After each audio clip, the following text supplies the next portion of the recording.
war. War never changes. Unless it's Call of Duty. A revolutionary spin on the idea of the war game simulator. From some of the hardline tones of Battlefield or Medal of Honor to the goofy over-the-top nature of titles like Soldier of Fortune or Apex Legends, one of the specific titles has always found a way to straddle the lines of goofy and somber, with high-intensity Rambo-like gameplay and strange offish one-liners, while providing sobering moments of heartbreak as a bonded teammate is murdered in a cutscene without your consent or any ability to respond. It's your boy Taf from Geek Freak, and today we'll be discussing Call of Duty and its overall impact on the gaming world. Before we start, quick shout out to Captain Hellstorm for providing the epic gameplay footage. Please give him a follow on Instagram, his handle is in the description below. Let's get started. Earlier this year, Activision, creator of the Call of Duty series, released their answer to the popular free-to-cross-play Battle Royale, Fortnite.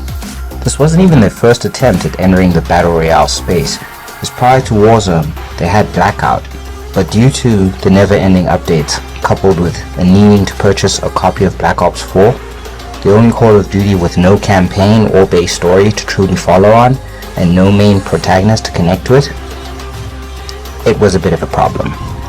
This would be remedied though with the release of Modern Warfare, but ultimately, this would be closer to a revisit of the original Modern Warfare released in 2003, and later PS3 and Xbox 360. Warzone has quickly climbed to the top of the competitive gaming charts, and has quickly become a phenomenal gaming space, an ultimate test of competitive skill in a team situation or in a one-on-one space. While the traditional 100-player Last Survivor Stands game mode remains present as there would be in any other modern-day Call of Duty title, the developers recently added a new mode that ultimately twists the standard gameplay loop and creates an interesting additional second chance option, the Gulag, a meme lord dungeon or possible crackdown, giving you one or more chance with another down player to see who can return to the field of action. It's arguably the most innovative way to force players to earn a restart rather than your classic respawn. So, I spoke a bit with Captain Hellstorm about the recently more popular Plunder mode to give us a bit of a run through on how it works and a few useful tips. Let's cut to that conversation.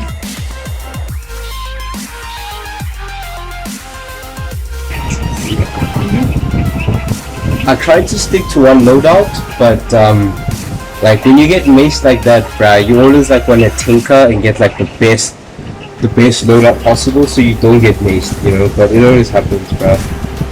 Just get lasered. Sometimes I blame it to aim assist. I feel like aim assist just control the players. I don't know, just skill. I don't know. I'm a bad user, bruh.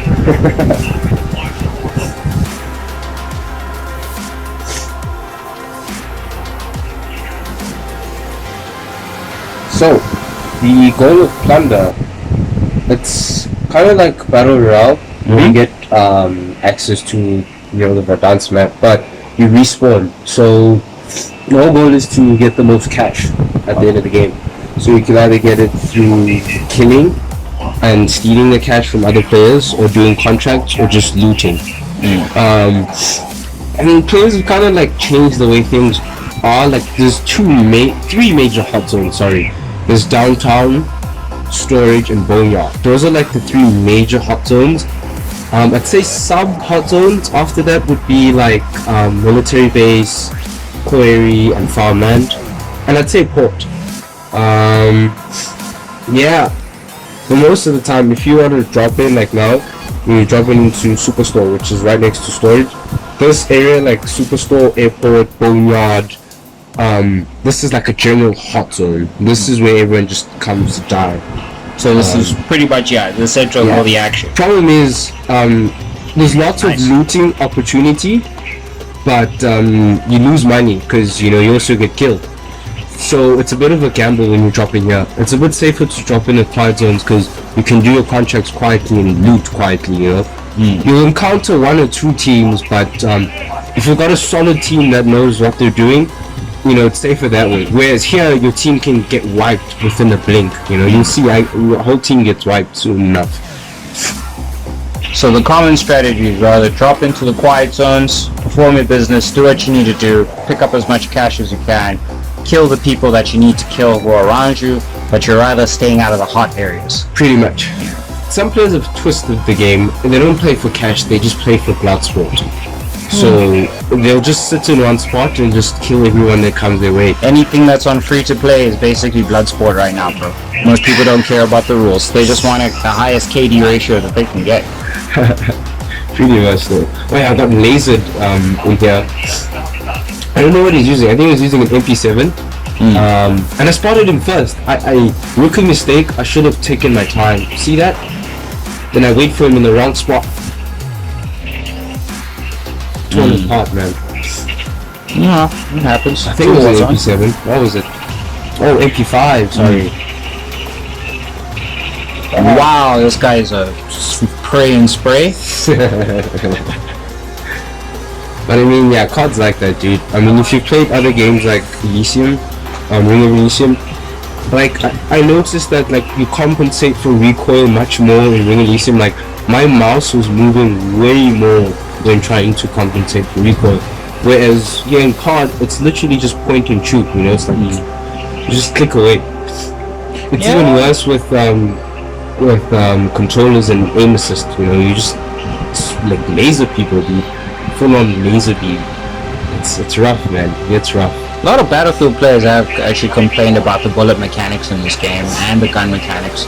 Just saying that it doesn't make sense. How the hell does a rifle feel like a shotgun, feel like a pistol, feel like a sniper? Because it doesn't really give you a full recoil system.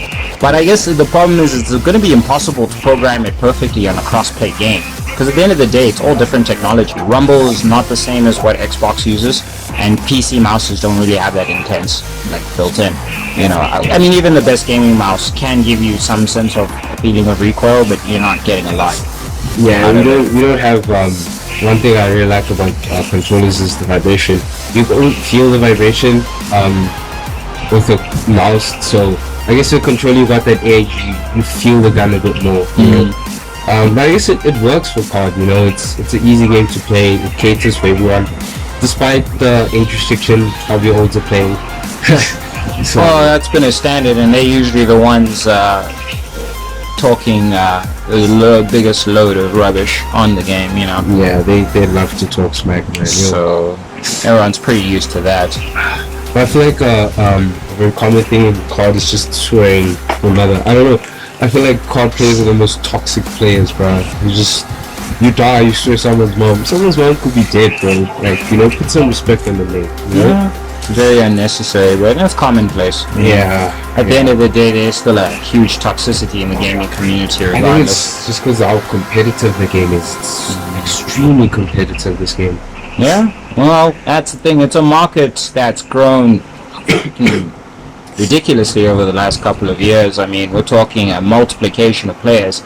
Creating this was an easy move for them, and after obviously the Fortnite success, they said to themselves, well, if we can find a way to get 10 more people playing our games, we will. And now they have 100 million more players. Yeah.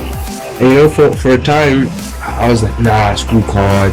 Battlefield's got better mechanics and all that.